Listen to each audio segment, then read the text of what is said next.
Welcome to Southwold, arguably Britain's poshest seaside town, where pastel beach huts sell for the price of a house, a lighthouse in the middle of the town, and a pier full of oddball machines. But behind the charm and the price tags, is it really worth a visit? Take a walk with me and we will explore everything Southwold has to offer, and you can decide if it lives up to the hype.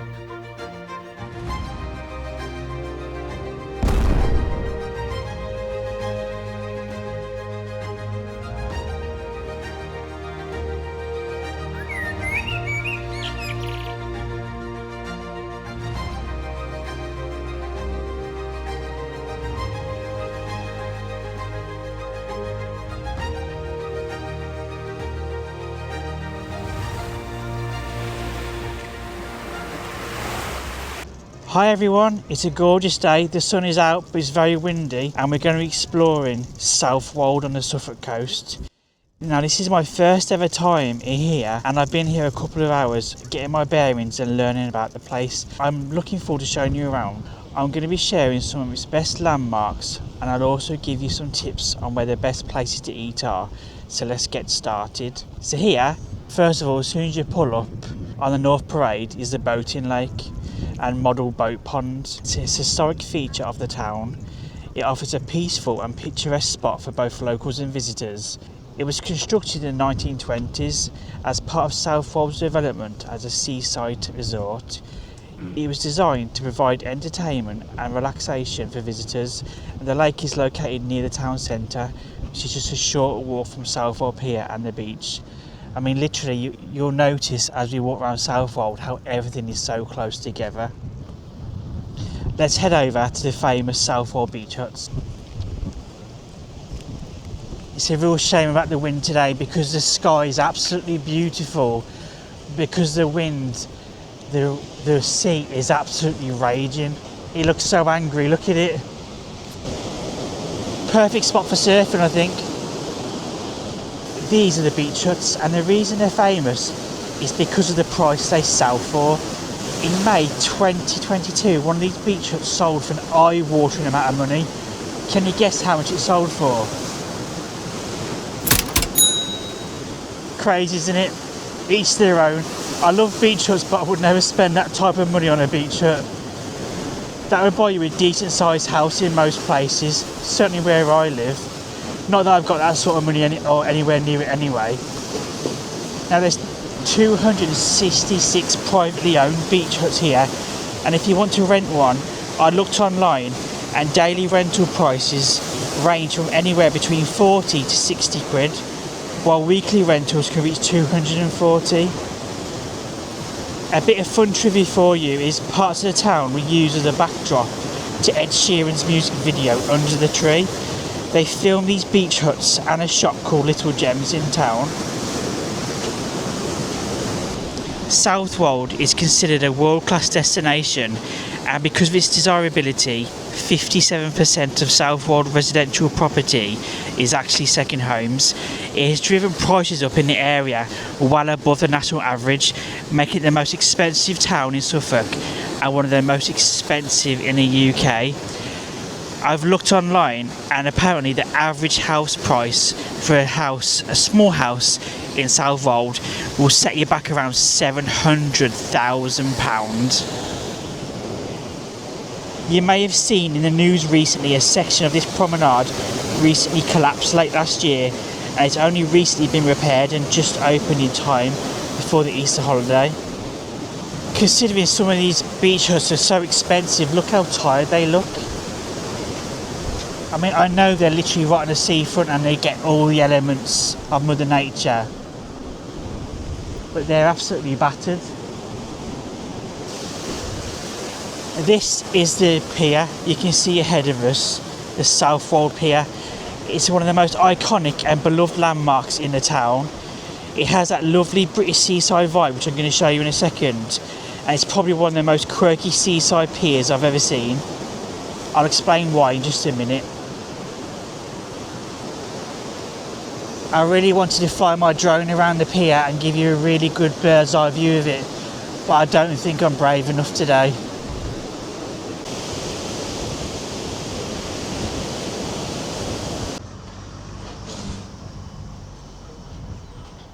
So here's a little map of what you can expect to find on the pier. So you've got arcades, fish and chip shops, a boardwalk restaurant, a treasure chest gift shop, Under the Pier Show, and much more. Let's go have a look around. Apparently the original pier was constructed in 1900 and was 787 feet. It was primarily used for steamship services from London Bridge and as a promenade for visitors. The pier suffered significant damage over the years due to storms and erosion, and by the 1970s it was reduced to just a stub. The original structure was largely lost and the pier was rebuilt and reopened in 2001. Thanks to a community-led effort, the new pier is shorter than the original but retains its charm and has become a major attraction. The new pier, while shorter than its predecessor, still stretches 190 metres into the sea. The pier is wheelchair accessible and it's also dog friendly. So apparently there's 940 planks to the end of the pier. It's even got a wacky walk of mirrors. So again, you can buy seafood platters, sandwiches, beers, and you can enjoy them on this lovely seating out here and just looking at the sea. What a beautiful vibe this is. The Southwold Pier just epitomises British seaside fun. Not only with its arcades and cafes and shops selling souvenirs, ice creams and local treats. In fact, the Clockhouse coffee shop has recently undergone a full refurbishment since the new owners, who are a local couple, bought Southwold Pier last year. Look at that boat over there trying to battle the wind. It's braver than me, I think I'll be sick. So near the entrance of the pier you'll find the fascinating water clock designed by Tim Hunkin. It's a mechanical marvel that uses water to tell the time and features whimsical moving figures. He also created one of the pier's most unique features, the Under the Pier Show, a collection of eccentric handmade arcade machines, and these machines are both entertaining and thought-provoking, offering a fun and unusual experience. Look at these people fishing with windbreakers. They've got the right ideas, sheltering themselves from the wind. Clever idea. You get such an amazing perspective of Southwold Beach here. It runs for miles all the way from Lowestoft and down to the harbour, making it an ideal place for cycling and long coastal walks. The beach here is absolutely stunning. It's got a nice mix of golden sand and shingles. It's patrolled by lifeguards during the summer months, and Southwold Beach has consistently been awarded a blue flag status because of its supposed excellent water quality rating, and it's apparently a great place for swimming when it's not windy like this. If you want to bring your dogs, they are not allowed on the beach between the 1st of April and September. The lighthouse dominates the Southwold skyline. It was constructed in 1890 and stands at 31 metres or 102 feet tall. Despite its relatively modest height, its light can be seen up to 24 nautical miles away. It was built to replace 3 older lighthouses that were lost due to coastal erosion, which is a huge problem on the east coast. I've recently visited Hemsby in Norfolk, where homes are literally falling into the sea. I'll leave a link for you in the comments. Just in the town centre, guys, we have Adnams Brewery. It's one of the most renowned and historic breweries in the UK. It was founded in 1872, but brewing in Southwold dates back to the 14th century. The brewery has deep roots in the town's history. They offer guided tours where visitors can learn about the brewing process, explore the historic site and enjoy tastes of their beers and spirits. It's a popular activity for visitors to the town, and Adnams proudly holds a royal warrant, meaning they supply their products to the royal family. Have you ever tried anything from Adnams? Let me know in the comments, I'd be really interested to know if they're any good.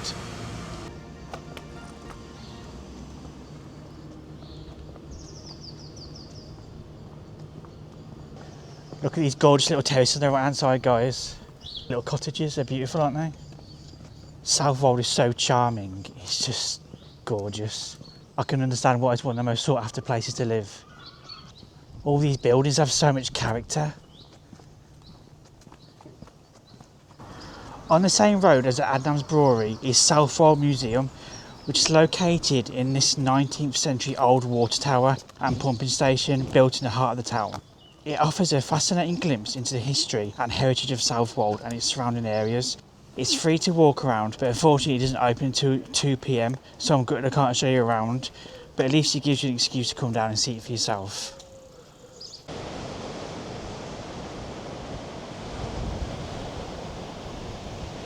This is the incredible Sailors Reading Room.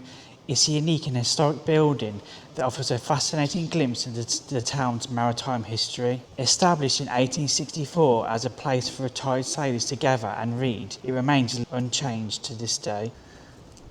The great thing about this town is everything is so close together, and literally just around the corner from each other from the reading room you'll find the Nelson pub.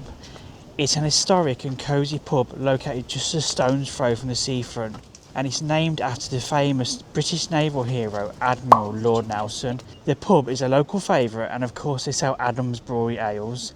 It's got amazing reviews on Google with people saying the food is incredible here. Southwold is quintessentially British, isn't it?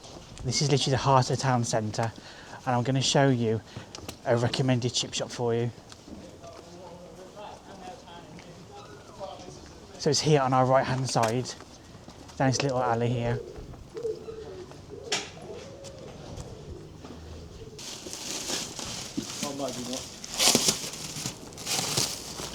This little place has incredible reviews on Google, 4.8 stars. It's the #1 chippy in Southwold. Isn't it cute? It's also a fishmonger by those things. And here's the town centre, literally where the hustle and bustle of Southwold is. There's a market on today. And just through here of the town hall is where you can find the Adnams Brewery tours and experiences. You can do a brewery, a distillery or a lighthouse tour.